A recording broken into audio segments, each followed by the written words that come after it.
From translation, ISV International Standard Version. This 280 day of the year. Today we are reading passages Matthew 13 to 14. Matthew chapter 13, verses 1 to 58. That same day Jesus went out of the house and sat beside the sea.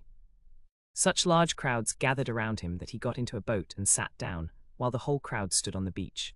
Then he told them many things in parables, saying, A farmer went out to sow his seed. As he was scattering the seed, some fell along the path, and the birds came and ate it up. Some fell on rocky places, where it did not have much soil. It sprang up quickly, because the soil was shallow.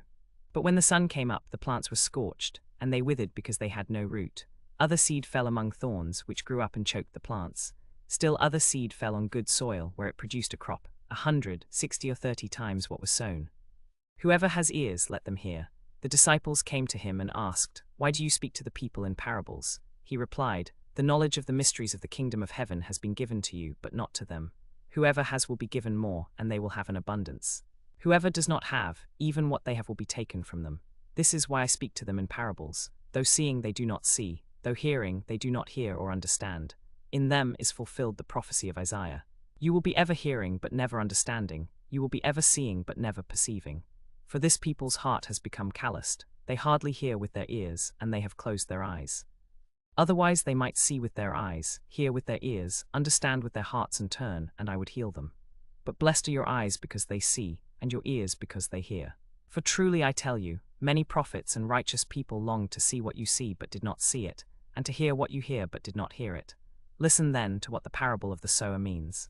When anyone hears the message about the kingdom and does not understand it, the evil one comes and snatches away what was sown in their heart. This is the seed sown along the path. The seed falling on rocky ground refers to someone who hears the word and at once receives it with joy. But since they have no root, they last only a short time. When trouble or persecution comes because of the word, they quickly fall away. The seed falling among the thorns refers to someone who hears the word, but the worries of this life and the deceitfulness of wealth choke the word, making it unfruitful. But the seed falling on good soil refers to someone who hears the word and understands it.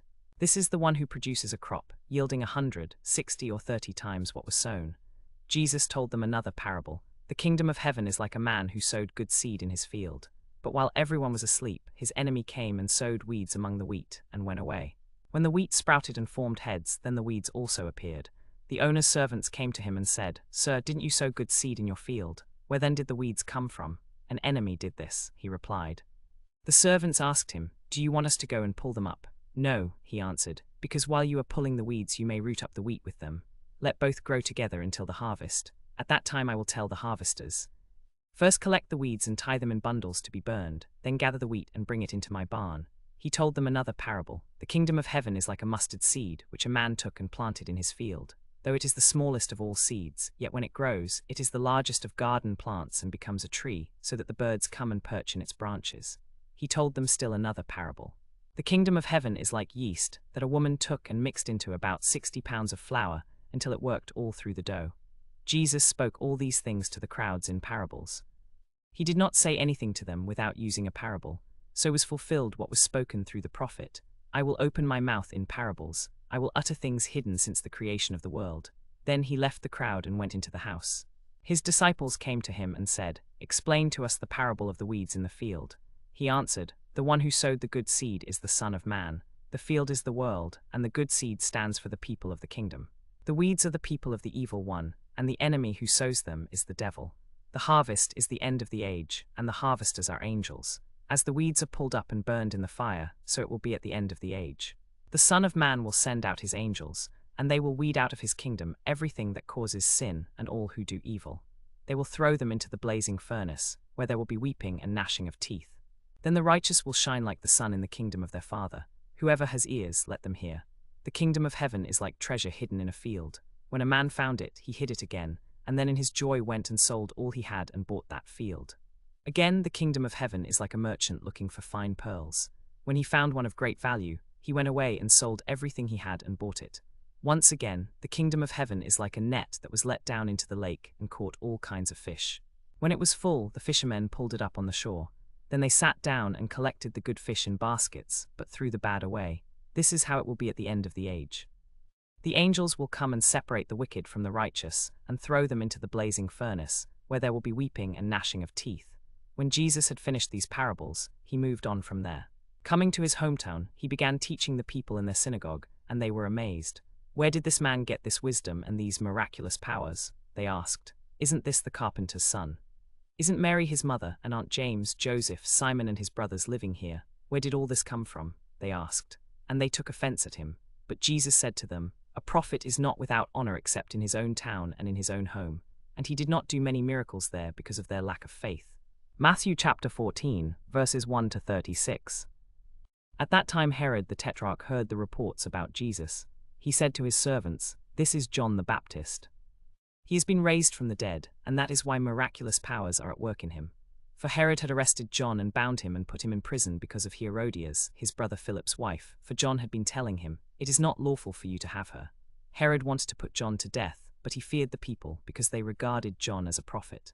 On Herod's birthday, the daughter of Herodias danced for the guests and pleased Herod so much that he promised with an oath to give her whatever she asked. Prompted by her mother, she said, "Give me here on a platter the head of John the Baptist." The king was distressed, but because of his oaths and his dinner guests, he ordered that her request be granted and had John beheaded in the prison. John's head was brought in on a platter and given to the girl, who took it to her mother. John's disciples came and took his body and buried it. Then they went and told Jesus. When Jesus heard what had happened, he withdrew by boat privately to a solitary place. Hearing of this, the crowds followed him on foot from the towns. When he went ashore, he saw a large crowd, and he had compassion on them and healed their sick. As evening approached, the disciples came to him and said, "This is a remote place, and it's already getting late. Send the crowds away so they can go to the villages and buy themselves some food." Jesus replied, "They do not need to go away. You give them something to eat." "We have here only 5 loaves of bread and 2 fish, they answered.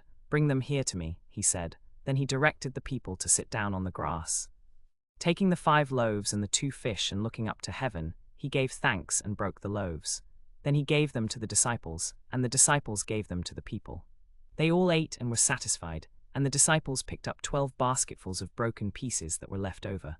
The number of those who ate was about 5,000 men, besides women and children. Immediately Jesus made the disciples get into the boat and go ahead of him to the other side, while he dismissed the crowds. After dismissing them, he went up on a mountainside by himself to pray.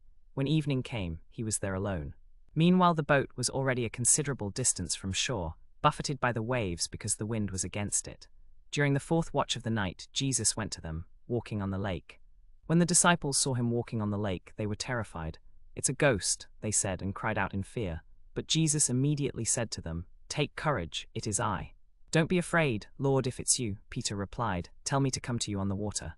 "Come," he said. Then Peter got down out of the boat, walked on the water and came toward Jesus. But when he saw the wind, he was afraid and beginning to sink, cried out, "Lord, save me." Immediately Jesus reached out his hand and caught him. "You of little faith," he said, "why did you doubt?" And when they climbed into the boat, the wind died down. Then those who were in the boat worshipped him, saying, "Truly you are the Son of God."